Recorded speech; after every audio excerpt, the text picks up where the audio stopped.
This is This Day in Wrestling. I am Jennifer from Cultaholic, and we are joined by Sam.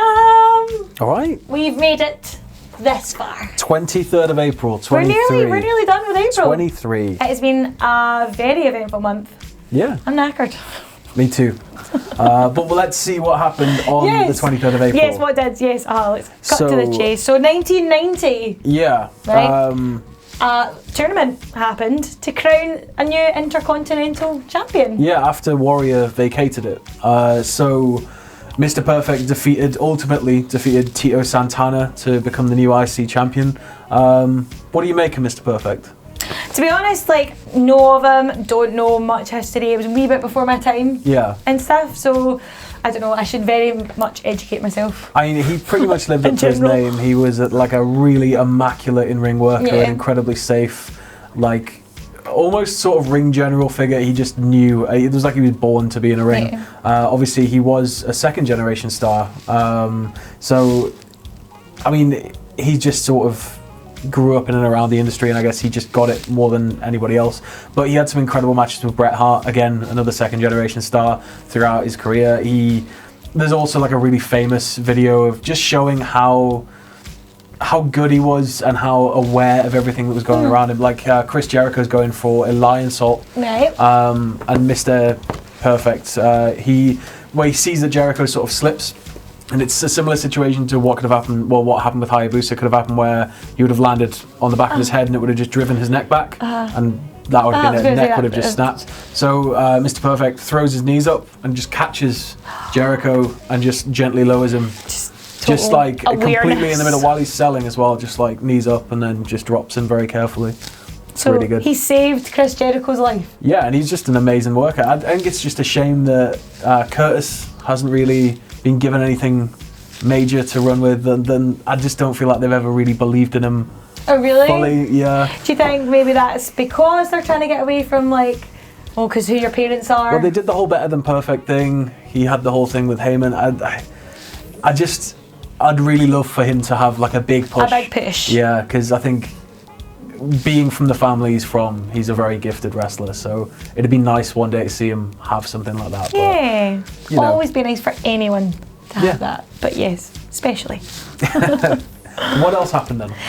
What else happened? 2004, WWE revealed how much they paid for the purchase of WCW. And it was $6.6 million for all of the assets. I'm assuming that includes any debt, I'd imagine, but that do would be you pay for the debt? Is that? Well, if you buy a company that's in debt, you have to take on the debt usually, unless there's some sort of agreement. You can tell I'm not buying any companies. But basically, that would include all of the libraries, everything that's now on the network, everything that's not on the network. So they're just starting to add Thunder, obviously. But yeah, it's just a really weird time for me, especially as somebody that grew up with WCW, because I never thought that we'd see a day when you'd have WCW guys and WWF guys at the time together. It was very much a massive war. This leads on to an interesting thing I spoke about ages ago with somebody, and it was about how it goes back to Sting, basically, and how when he joined, just before he had joined WWE, and it was we were having a discussion that he would need to do that in order to retire successfully, if you know what I mean, because obviously they owned all his content. Yeah. He could never have released a video. He could never have. The thing is, I think they wanted Sting for such a long time, but he was so scared that they were gonna ruin him, that they were gonna make a joke of him, that he'd seen what had happened to a lot of the WCW talent. And I don't think he wanted to suffer any sort of indignity in jumping across because of where he came from. Because he was proud to be from WCW and everything he'd achieved at that company. And obviously he spent a very long time at TNA. I think very much so he must regret not coming to WWE sooner. Because I think everybody at that company wanted him. The fans, I remember losing my mind when Sting was sort of announced and it all became a reality. I wasn't too chuffed with the Mania match, but the whole hype and build and everything with him and Rollins was great. And it's just Sting in WWE. I never thought I'd see the day. And as a kid, as I said, with the whole invasion thing not being that great, but just seeing people like Goldberg coming into it, DDP, Booker T, Rey Mysterio, and it just becoming this kind of huge thing. mishmash. It was great. Yeah. It's really good. But 6.6 million, it's like a lot less than I thought it would be. Oh yeah. Like yeah. I thought it'd be a lot more. I mean, it's still, don't get me wrong, it's not exactly like... I mean, I guess they were just desperate to sell, but yeah, just a huge part of wrestling history. No, it's crazy because you wonder how much, like you say, it's not a lot of money, but you wonder how much WWE have made from that purchase. So much. Like, I think Jericho had once said when he was being interviewed that had he known how little the company was going to be sold for, he would have bought it himself. Sure. So it's, such a you know, baller. like that tape library was enough for me to get the network because I wanted to go back and watch Nitro, and I wanted to go back and watch like old pay-per-views I hadn't seen in years that I only had on like VHS. And the huge, like the nostalgia factor of it all is it's always going to be worth money, always. And it's just the more history they own, the more they can promote and pimp that history, and then everybody needs to see it, and it just becomes this major thing. It's not just like all the footage and stuff, it's like the actual branding of it as well. So Clash of Champions, War Games, they brought that back. I think they filed for Halloween Havoc and Bash at the Beach, but I think that was just to maintain the trademarks. It's a shame because I'd like to see Halloween Havoc would be Halloween Havoc was always amazing. great with the big pumpkin. I know, always loved I like it. Halloween, but I like that, so I would love that. Bash at the Beach was always pretty good as well because it was always, you know, like big outdoor event. But beachy summer. Yeah, they must make a killing, like just from the things they have that they could keep going back to. They could bring back a pay-per-view. They could bring back a style of match or anything that WCW owned or pioneered. I mean, the NWO. They own the NWO. They own that shirt, the most iconic shirt in wrestling history. They own it, and that's always going to sell. Always. Totally. For as long as there's people watching wrestling, there will be NWO t-shirts. What would you like WWE to bring back? Oh, part of me just wants to say like Road Wild because it was so bad. Just a bunch of really angry bikers sat around a wrestling ring on a motorbike.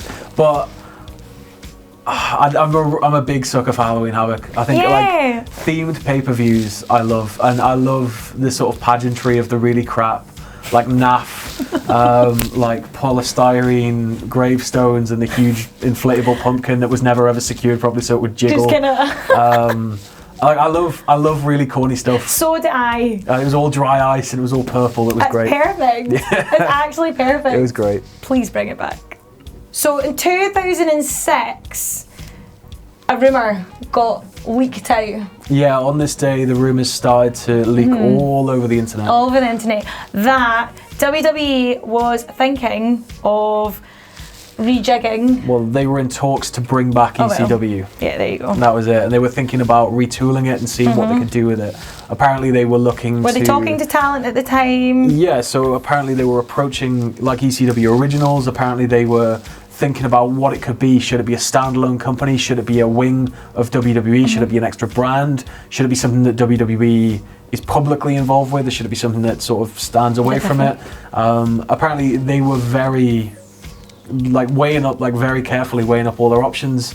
It's just a shame, really, when you think about what ECW was and what it meant and what it stood for against what it became on WWECW, on Sci-Fi, and I mean, it all sort of started off very forebodingly with Sandman attacking the zombie, and it only got worse from there, really.